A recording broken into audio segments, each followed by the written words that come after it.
Всем привет! И мы с вами сейчас переходим к изучению нового учебника.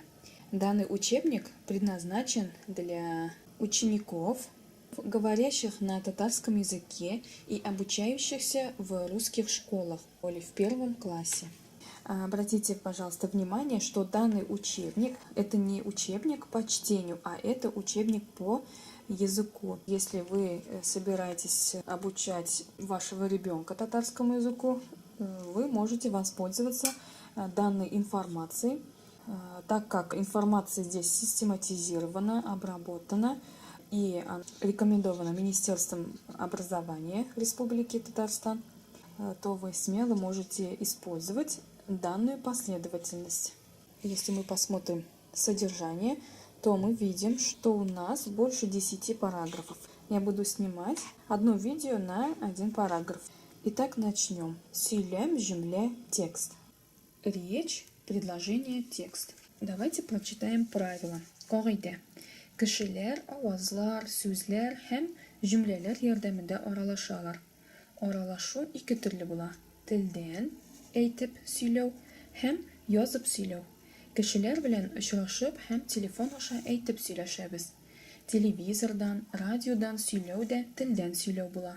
Китап, газета, журнал, хат ярдәмендә язып сөйләшәбез. Переводим. Люди общаются при помощи звуков, слов и предложений. Общение бывает двояким.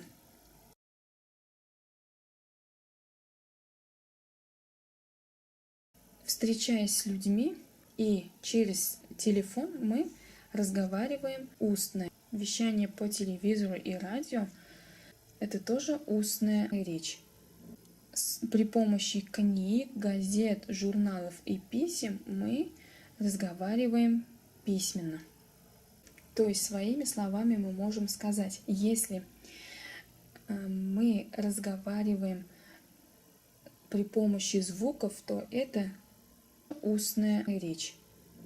А если мы общаемся при помощи письма, то это письменная речь.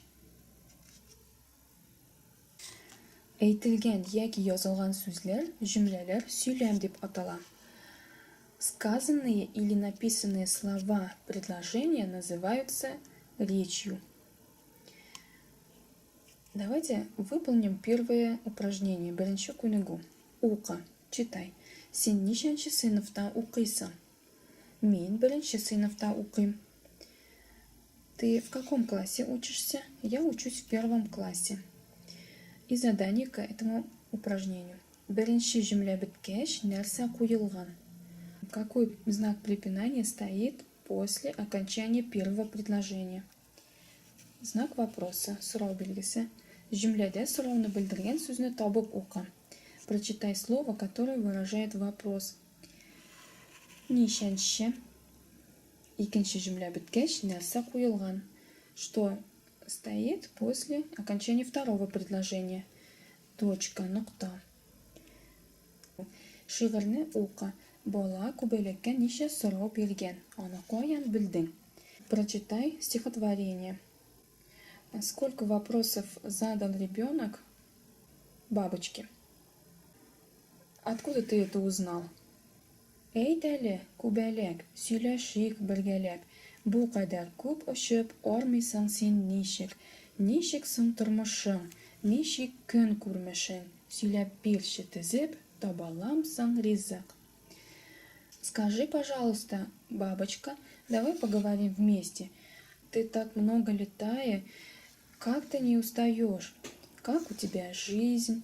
Как проводишь день? Расскажи, пожалуйста, все. Находишь ли пищу?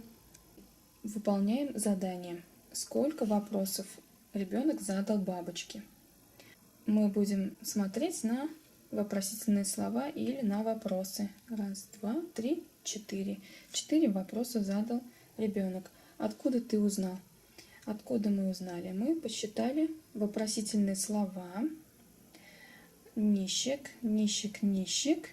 И в 4 предложении мы видим вопросительный знак стоит, но вопросительного слова нет. но зато есть вопросительная частица «м». Табаласың ризык.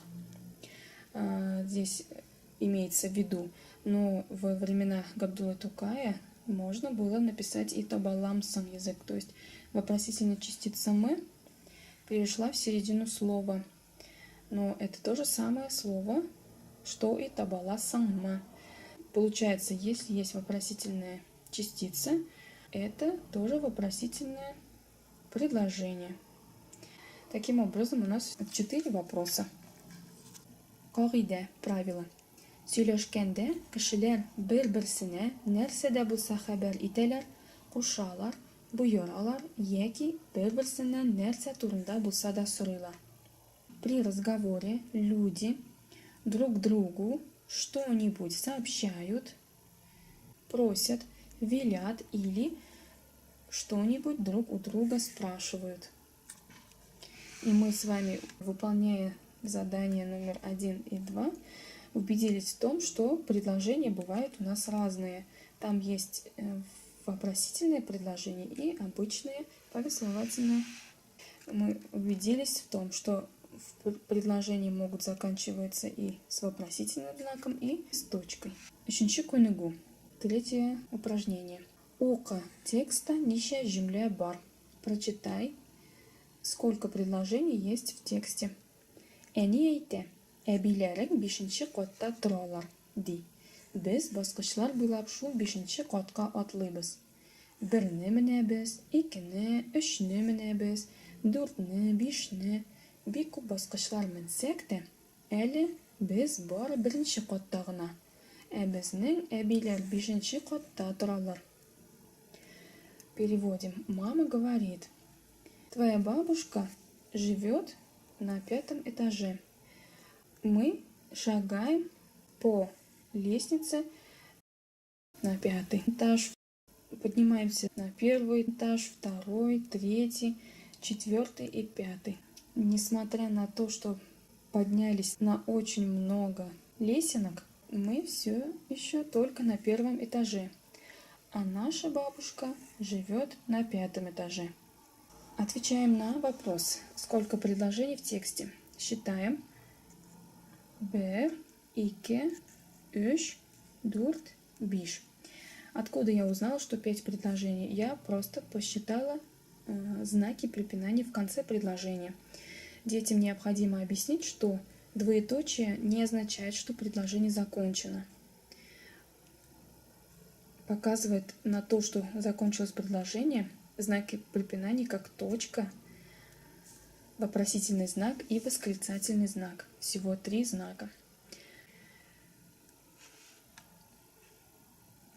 Бала нәрсә турында сөйли. О чем говорит ребенок? Бу сөйләм буламы?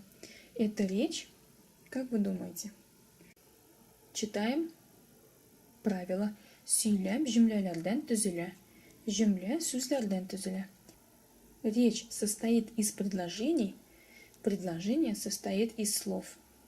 И возвращаемся к нашему вопросу. Это речь?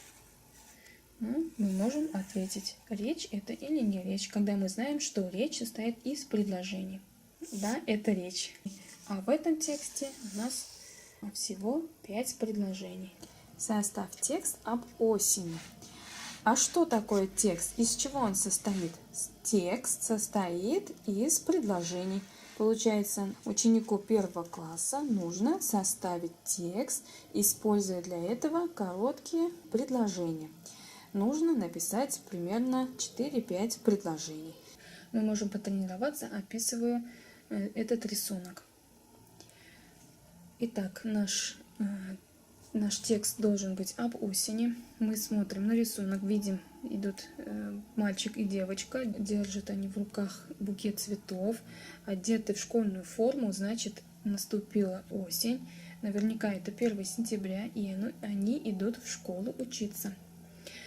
И давайте об этом сейчас скажем на татарском языке.